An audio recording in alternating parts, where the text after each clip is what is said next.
흔들림이 없다 이거 해결하면, 흔들림이 없다 이거 해결하면 이란 제목으로 하나님 말씀 증거하도록 하겠습니다. 우리가 구원의 가르침을 받는데 이 장애물이 되는 게 있습니다. 결정적인 장애가 되는 게 있는데 같은 얘기인데 이게 두 가지로 표현이 됩니다.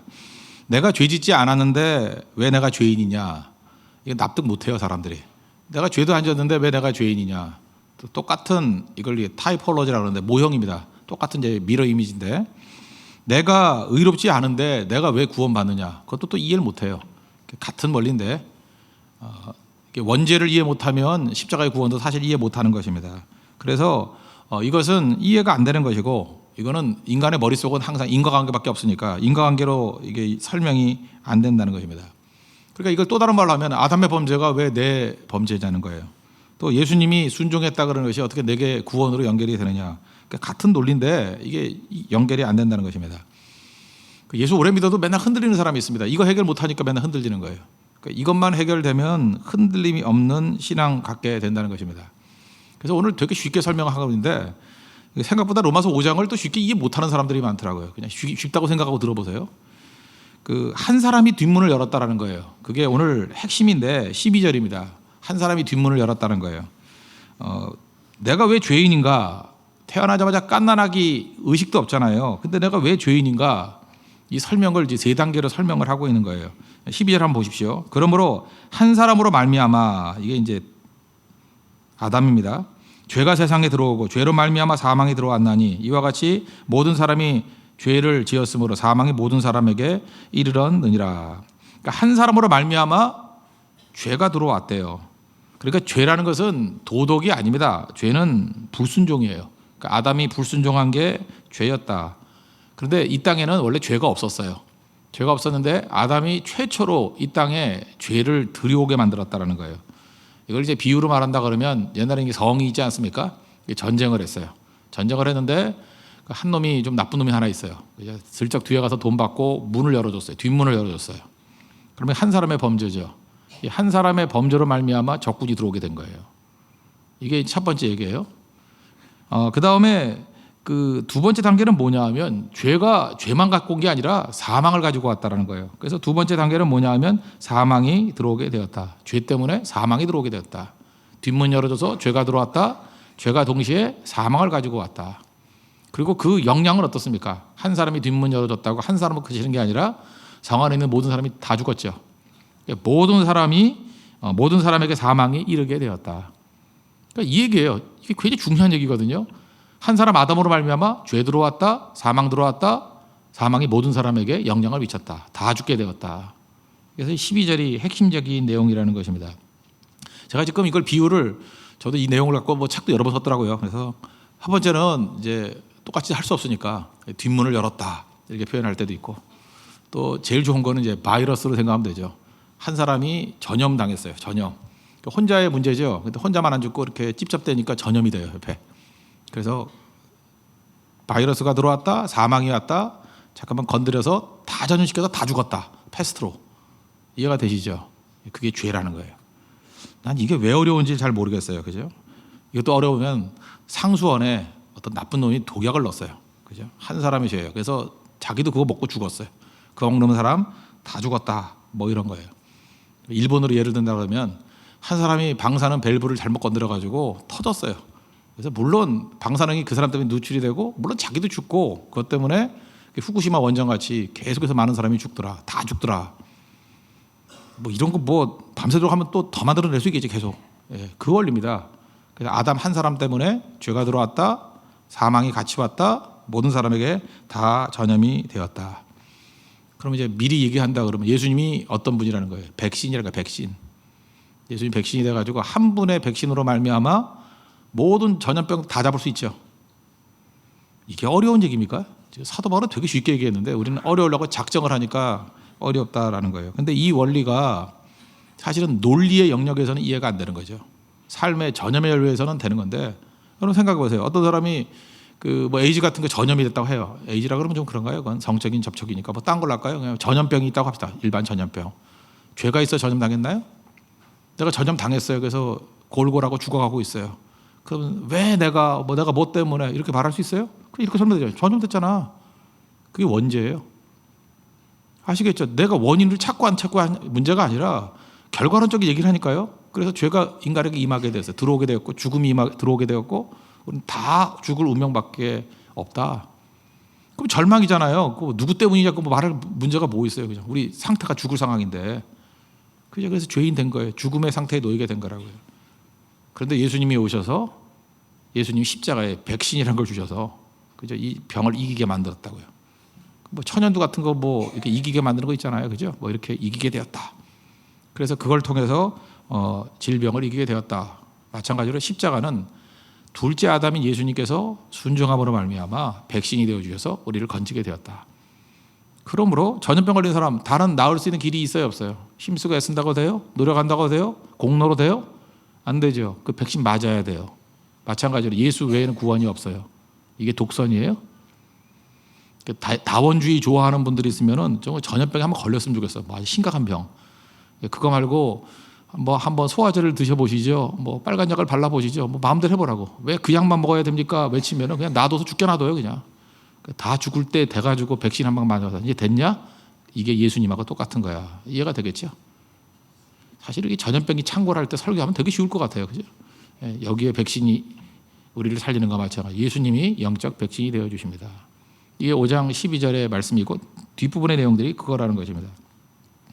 두 번째 13절에 나오는 얘기인데 그럼 율법의 역할이 뭐냐? 뭐 20절에도 또 나와요. 요약만 해서 할게요. 율법의 역할은 진단하는 거예요. 진단이란 건 뭐냐 하면 기준을 규정해 주는 거거든요.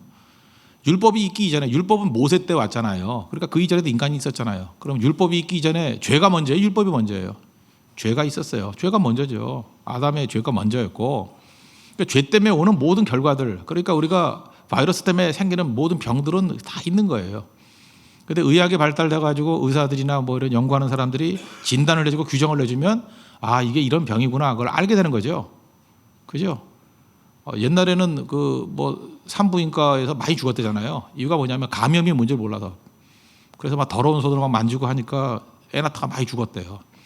그런데 이제는 그 감염된다는 걸 알기 때문에 그죠? 이제 깨끗하게 하잖아요. 소독도 하고 하잖아요. 그러니까 이제는 뭐 그런 걸로 죽는 건 없죠. 그러니까 이건 뭐예요? 이게 똑같은 게 다 옛날에 없었던 게 아니라 있었는데 진단과 또 의료 기술로 발달로 말미암아 이제 그걸 제거하게 되는 거죠. 그러니까 율법의 역할은 뭐냐 하면 그러니까 죄에 대한 대응이 이제 발달했다 이렇게 생각하면 돼요. 그래서 율법은 이게 죄다라는 것을 설명해 주는 거예요. 이게 하나님의 뜻이다라는 걸 설명해 주는 기준을 마련했다는 거예요. 그러니까 율법이라는 기준이 있기 때문에 우리 의사 진단을 받으면 내 병명이 뭔지를 정확히 알죠. 그러니까 막연하게 알던 것이 정확히 알게 되는 거죠. 그게 율법의 역할이에요. 그래서 율법이 죄를 알게 한다 그러잖아요. 이게 어려운 얘기예요. 율법은 진단해 주는 거라니까요. 병원 갔더니 내 병명이 뭔지 정확히 진단해 줘요. 그 병원 안 가도 아픈 건 아픈 거잖아요. 근데 병원에 갔더니 정확하게 진단을 해줬다는 거예요. 하나님의 진단은 정확해요. 그게 율법이에요. 그럼 다시 얘기합니다. 율법은 정확한 진단이에요. 근데 인간은 율법을 저버리고 율법의 행위, 율법 짝퉁이라 그랬죠. 지멋대로 진단을 내려가지고 막 들쑥날쑥되게 만드는 거예요. 저는 이 세상에서 그 의학에서 말하는 것들은 제가 볼 때 율법이라기보다는 율법의 행위일 가능성이 되게 크다고 생각을 해요. 예를 들어서 이제 고혈압의 예를 한번 든다 그러면 이게 참 의사들이 하는 게 참 우리나라 사람의 40% 정도가 고혈압 환자예요. 말이 돼요? 어떻게 40%가 고혈압 환자가 돼요? 얼마 전에 30%가 고혈압 환자였어요. 지금 40%까지 올라갔대요. 40%까지 고혈압 환자래요. 잘 보면은 그 고혈압 기준은 누가 정한 거냐 했더니 그게 미국 무슨 의학협회에서 하더라고. 그죠? 그래서 그 JNC라 그래서 그게 뭐 몇 년마다 한 번씩 조사해서 기준을 발표해요. JNC 그러면 그 조인트 내셔널 커미티 그래서 그 세븐에서 우리가 지금 알고 있는 그 수축기 이완기 그 혈압이 120에서 80이 정상이다 이렇게 하는 거라고요. 그 이전에는 160이었어요. 160이 정상이라 그래놓고 갑자기 2003년에 120에서 80이 정상이다라고 뭐 별 근거도 없이 걔네들이 떠들었다고. 그러니까 우리나라 의사들은 게으르니까 그걸 그대로 받아들여가지고 받아들이면 좋지요. 그래야 또 의사들이 돈을 버니까 다 환자 만들어 버린 거예요. 그래서 멀쩡한 사람들이 다 고혈압 환자라고 해서 약 먹고 계속 가가지고 돈 바치시고 물론 그걸로 벌어서 우리 헌금도 많이 하지만 뭐 하여튼 이렇게 되는 거예요. 잠깐만 의사들이. 그죠? 최근에 JNC8이라는 게 2008년에 이제 영국에서 발표가 됐는데 거기에 보니까 또 들쑥날쑥이에요. 뭐 160에서 90까지가 또 정상이다 이렇게 나왔어요. 160에서 90, 그 60세 넘어서면 또 바뀌었대. 뭐 150에서 90까지가 정상이라 그러고. 제가 볼 때 이거 다 믿을 거 못 되는 거예요. 그래서 이게 율법의 행위야. 인간이 기준 정해는 거. 일본은 우리하고 체질이 비슷하잖아요. 일본에서 발표된 거를 또 보니까 일본은 또 이렇게 얘기해요. 나이가 들면서는 혈압이 올라가야 정상이래요. 올라가요. 왜냐하면 이렇게 메가리가 없잖아요. 전부 다 이게 힘도 약하고 구석구석까지 한 거. 다리 맨날 차고 저리고 이러잖아요.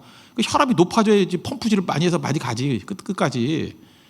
그래서 나이 들어가지고 저혈압인 분들 빨리빨리 가시는 거 못 봤어요? 고혈압으로 가시는 것보다 저혈압이 메가리 없어서 더 많이 가요. 그런데 계속해서 약 먹고 약이 뭐 그 근원 치료인가요? 그게 염분 빼는 거지? 내가 지금 의학 강의라고 있는데 아시겠어요? 지금 그 얘기가 무슨 얘기냐면 기준이라는 것이 그게 하나님의 절대 기준은 문제가 없는데 이 의학이라는 것도 잘 모르는 기준들이 막 있잖아요. 우리가 그 기준이 틀렸다는 거 이제 피부로 느꼈던 게 뭐냐면 약간 통통하고 비만인 사람들이 오래 살아. 그런데 그 뭐 의학 기준, 그 서양에서 만들어 놓은 거 기준을 따져 보면은 내가 볼 때 빨리 돌아가실 분 같은 게 건강하다 그래. 이상한데. 근데 알고 봤더니 하나님이 우리 디자인을 그렇게 했죠. 이렇게 몸을 약간 살찌게 만들었어요. 그래서 이게 나이살을 먹게 만들었다고. 이유가 뭐냐면 나이 들어서 분명히 병이 들 거 아니에요. 저희 가족 가운데도 병 들어 보니까 한 번 수술 받고 병 들면 10kg씩 빠져요. 그러니까 약간 뚱뚱한 사람들이 살아남는 거예요. 이제 되게 암은 암을 안 죽는다 그러잖아요. 굶어 죽는다고. 그러니까 날씬해가지고 50kg인 분들 위험합니다. 그 수술 2번 빠지면 30kg니까 굶어 죽어요. 근데 넉넉하게 한 80 정도 돼가지고 이제 보기도 힘들고 출렁이고 이런 분들은 암수술 뭐 2번은 더 받아도 돼요. 그래요. 잘 안 죽어요. 그래서 나이가 들면 병날 확률이 크니까 하나님께서 우리에게 그 보험용 살을 준 거예요. 이렇게 보험용 살, 이렇게 팔뚝도 출렁이게 만들고 이렇게 출렁. 이게 그래서 만져보면서 보험이다 이렇게 생각하고 살면 돼요. 이게 보험이다. 그러면 그게 되는 거거든요. 근데 그거 다 무시해버리고 하나님이 왜 그렇게 한지도 잘 모르고 그걸 그냥 의학적 기준을 가지고 막 이렇게 난도질을 해버리니까 다 죽고 난 다음에 깨닫는 거예요. 아, 그런 뜻이 있었어.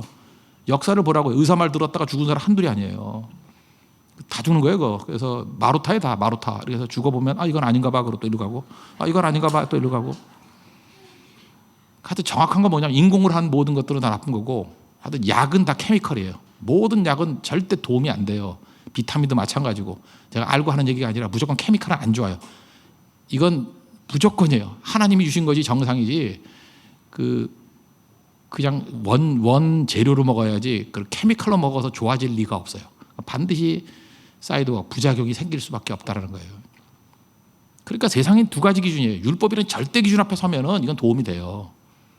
근데 인간이 그 절대 기준 아니니까 지 멋대로 율법의 행위라는 가짜 기준을 내세워 가지고 지 멋대로 사는 거 아니에요. 지금도 예수 믿는 사람 가운데 율법의 행위라고 해서 자기 멋대로 기준 갖고 있는 사람이 많이 있어요. 전 대표적인 게 안식일이라고 생각하는데 안식일이 24시간이 아니야 지금은. 안식일이 어떤 사람은 2시간인 사람이 있어요. 그냥 2시간 나와서 오고 가고 예배 드리면 끝나고. 어떤 사람은 자기만의 기준이 있어. 12시간 내에 교회 2번 안 온다. 이게 기준이에요. 또 어떤 사람은 왜 주일에 예배를 여러 번 드리냐. 한 번이면 된다. 이게 다 율법의 행위예요. 자기가 지멋대로 세우는 행위들이에요. 양심만 편하면 될 거. 다 죽습니다. 그건. 하나님의 축복이 하나도 없어요. 제가 볼 때 그렇기 때문에 건강도 잃어버리고 가정도 깨지는 거고 기업의 축복도 없고 하나도 없는 거예요. 여러분들 지금 바리새인들만 욕하지 마십시오. 우리가 자기 멋대로 율법의 행위 만든 게 너무너무 많아요. 율법 유익한 거예요. 정직하게 하나님 율법으로 들어가면 아프더라도 이건 기준이에요. 이건 정확한 진단이라고. 그래서 그걸 가지고 우리는 그 요구를 다 행할 능력이 없어요. 그러니까 이게 내 병이 이겁니다 하면 절망감이 있으니까 이제 백신을 찾겠죠. 십자가 의지하는 거라고요. 그래서 율법과 복음은 같이 가는 거예요. 율법이 있기 때문에 예수님이 필요한 거예요. 정확한 진단이 있기 때문에 치료 방법이 나오는 거라고. 아시겠죠? 한 사람 아담 때문에 죄가 들어오고 사망이 들어오고 다 죽게 되었다. 율법은 그 죽어가는 백성들에게 정확히 진단을 해주는 거예요. 그러니까 세 번째 단계에 필요한 게 뭡니까? 구원의 시작이에요. 백신 대신 예수님이 오신 거다. 15절을 보십시오. 그러나 이 은사는, 이걸 은사라 그래서 은사는 선물입니다. 선물.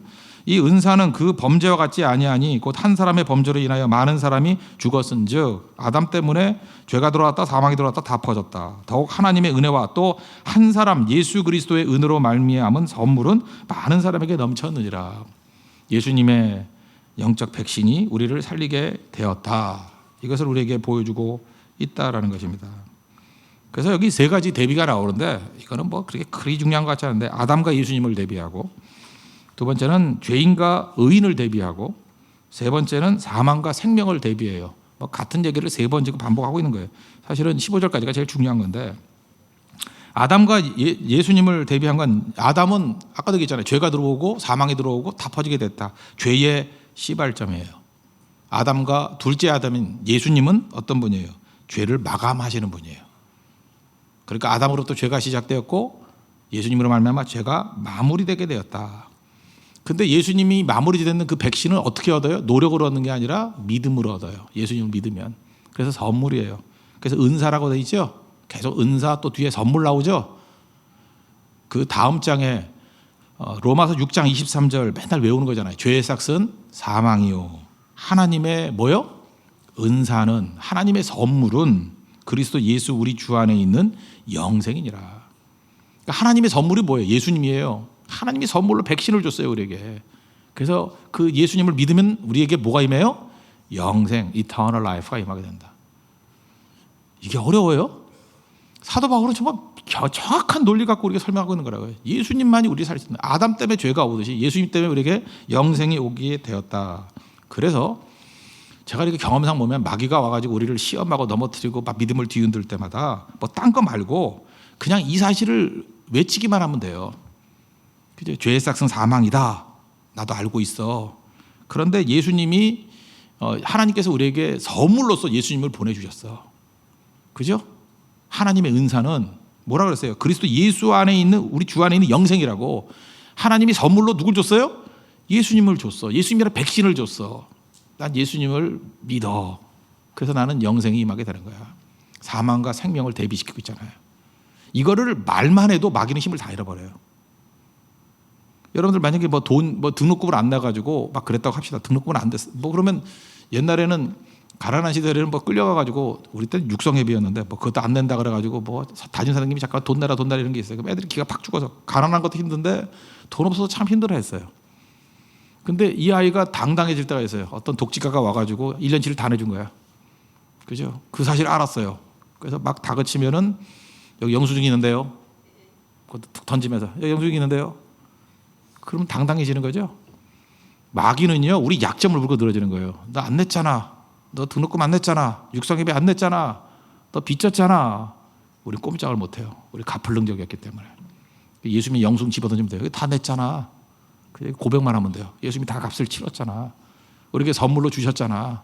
그리스도 예수 안에서 영생이 있잖아. 이렇게 입술로 외치기만 해도요, 마귀가 힘을 다 잃어버려요. 마귀 힘을 다 잃어버려요. 마귀는요, 이게 허상이기 때문에 사실만 고백해도 힘이 있는 거예요. 그래서 신앙 고백을 하는 거예요. 신앙 고백이 힘이 있어요. 마귀의 힘을 다 잃어버려요. 마귀는 사기꾼이기 때문에. 사기는 언제 칠 수 있어요? 두려움에 빠져 있고 사실을 모를 때 사기가 되는 거예요. 사실을 명확히 알고 있다고 얘기해주면 사기 못 쳐요. 보이스피싱 할 때, 이거 밥은 드시고 하세요. 이러면은 힘을 다 잃어버려요. 그죠? 어떻게 해야 돼요? 뭐 검찰에 가야 돼요, 말아야 돼. 이러면 다 당하는데, 밥은 먹었냐? 그래서 깔깔깔 웃으면 힘을 다 잃어버려요. 조롱거리가 되고 녹음하면 전 세계에 퍼져가지고, 그러면 살기 힘들어져요. 마귀가 그렇다고요. 마귀는 보이스피싱이에요. 가짜예요. 고백하십시오. 고백. 그 다음에 그 16절부터 죄인과 의인의 대비인데, 이런 거예요. 그 죄인이 갑자기 의인 된 거거든요. 예수 믿으면. 이게 중간 단계가 없어요. 그래서 이거는 이성과 상식과 우리 경험으로는 맞지가 않은 거예요. 그래서 예수님을 믿으면 내가 죄인에서 의인으로 확 변화됐다라는 거, 이거를 세상 사람들은 잘 이해를 못합니다. 그 이유가 뭐냐면, 이건 근본적으로 이 내용보다도 사고방식 때문에 그래요. 세상은 진화론적 사고를 가지고 있어요. 그리고 우리는 창조론적 사고를 가지고 있어요. 그래서 예수 안 믿는 사람들은요, 맨날 이런 소리 하죠. 뭐 하나님은 누가 만들었어요? 뭐 이런 거. 이거는 이제 원인이거든요. 존재하면 그거를 존재하게 만든 존재가 있고 그걸 또 존재하게 만든 존재가 있고 이게 뭐예요? 진화론적인 사고방식이거든요. 그러면 하나님은 누가 만들었어? 뭐 이따위 소리는 생각만 하고 또 가끔마다 예수 믿어도 뭐 이런 소리 하는 사람이 있죠. 믿는 사람 중에 못된 사람 많은데 뭐 이러는 거. 그죠? 믿는데 뭐 나보다도 못 살대 뭐 이러는 거. 그게 뭐예요? 그게 진화론적인 사고방식이라고요. 그게 점진적으로 된다고요. 점진적으로. 근데 하나님의 논리는 창조하는 거예요. 지난주에도 요한복음 9장에서 얘기했죠. 진흙을 이겨가지고 눈을 뜨게 했다. 창조의 의미예요. 없는 걸 있게 만드시는 분이라고요. 그러니까 예수님께서 십자가를 지었다는 것은 죄인에서 의인으로 이렇게 점진적으로 변하다는 게 아니라 그냥 의인을 창조하신 거예요. 이건 논리의 차이예요. 부흥도 점진적으로 되는 게 아니에요. 부흥은 단절적으로 하나님이 새로운 걸 창조하는 거예요. 고린도서 5장 7절 누구든지 그리스도 안에 있으면 새로운 피조물이야. 창조물이란 뜻이에요. New creature. 새로운 창조물이래요. 이전 것은 지나갔으니 보라 새 것이 되었다. 창조 논리예요. 여러분 인생 가운데도 지금도 이렇게 쭉 보면서 과거, 현재, 미래 이게 연속이라고 생각하지 마십시오. 주님이 우리 인생에 개입하면 단절적인 창조 역사가 나타나요. 이게 오늘 본문의 가장 중요한 핵심이라는 것입니다. 뭐 이 정도쯤 설명하면 다 이해가 된다고 생각합니다. 이게 5장에 나오는 첫 번째 아담, 두 번째 아담 설명이에요. 어렵지 않죠? 그리고 20절에 나오는 게 뭐예요? 율법이 우리 뭐 죄를 보여준다? 20절 한번 읽어볼까요? 율법이 들어온 것은 범죄를 더하게 하려 함이라. 이게 무슨 뜻이에요? 고혈압 기준을 낮추는 건 120에 80으로 낮추는 것은 고혈압 환자를 늘리게 함이니라. 이해됐죠? 예. 그러니까 의사들이 이거 듣고 돈 벌기 시작한 거예요. 그죠? 그러므로 죄가 더한 것에 은혜가 넘쳐났나니. 그죠? 이게 정확히 알게 됐을 때 하나님의 은혜가 와서 우리를 치유했다. 그런 뜻입니다. 뭐 이 정도 하면 다 된다고 생각합니다. 그러므로 우리 인생 이제 원죄 아시겠죠? 왜 내가 죄 안 졌는데 내가 죄인입니까? 전염됐다니까요. 그리고 내가 순종하지 않았는데 왜 예수님 때문에 구원받습니까? 백신이라니까요. 무슨 관계가 있어? 그래서 마지막 스토리 이게 되게 중요한 건데 19절에 나오는데 믿음에서 가장 중요한 한 단어를 말한다 그러면 순종이에요. 순종. 한 사람이 순종하지 아니하고 한 사람이 순종하고. 믿음이 faith죠. 믿음이 있는 사람은 faithful합니다. 충성스러운 게 있어요. 충성과 순종 이게 믿는 사람의 변화된 가장 중요한 모습이에요. 그래서 어떤 사람이 그 사람 안에 믿음이 보이진 않지만 믿음이 있는지를 볼 수 있는 행동이 뭐냐? 충성이에요. 비가 오나 눈이 오나 충성해요. 믿음 있는 사람이에요. 그죠? 왔다 갔다 안 하는 거 믿음 있는 사람이에요. 근데 뭐 믿었다 안 믿었다 특세 첫 주에 나왔다 둘째 주에 안 나왔다 이건 믿음이 없는 거예요. 누가 보면 잘하고 안 보면 안 하고 그게 충성해요. faithful. 또 하나가 순종인데 말끝마다 반항하고 비판하고 이런 사람이 있어요. 비판, 가시, 뭐 고발, 투쟁 이게 불순종이거든요. 불순종은 왜 불순종하느냐면 불순종의 영이 있어요. 불순종 그냥 하는 게 아니에요. 그 속에 마귀가 있으면요 불순종의 영이 역사해요. 그 사회도 마찬가지예요. 불순종의 영이 역사하면은 이렇게 자꾸만 대들고 그래요. 충성과 순종이에요. 여러분 어떤 자녀가 제일 좋아요? 순종하는 자녀. 에베소 6장 1절 보니까 자녀들아 주 안에서 너희 부모에게 순종하라. 순종하라. 이게 믿음이거든요. 충성과 순종 이것이 옳으니라. 옳으니라. 자녀들은 마찬가지예요. 그 안에 예수님이 안 들어가 있으면 불순종의 영이 역사해요. 그래서 여러분 이걸 체질이라고 생각하지 마세요. 불순종하는 사람들 보면 과거에 상처가 있어요. 상처가 있고 분노가 있고 마귀가 그거 갖고 장난치는 거예요. 그래서 제대로 된 신앙인을 못 만나게 만드는 거예요. 그래서 계속 억울하고. 근데 in Christ 그리스도 안에 있으면 새로운 피조물이 돼요. 달라져요. 이제는 충성과 순종의 영이 나를 사로잡습니다. 그래서 그때부터 열매를 맺기 시작한다는 거예요. 이게 복음입니다. 우리 예수님만 의지하고 나아가는 또 복음의 승리가 있는 믿음의 종되기를 축원합니다. 우리 찬양하도록 하겠습니다. 예수의 피를 힘입어 찬양하겠습니다. 주의 보좌로 나아갈 때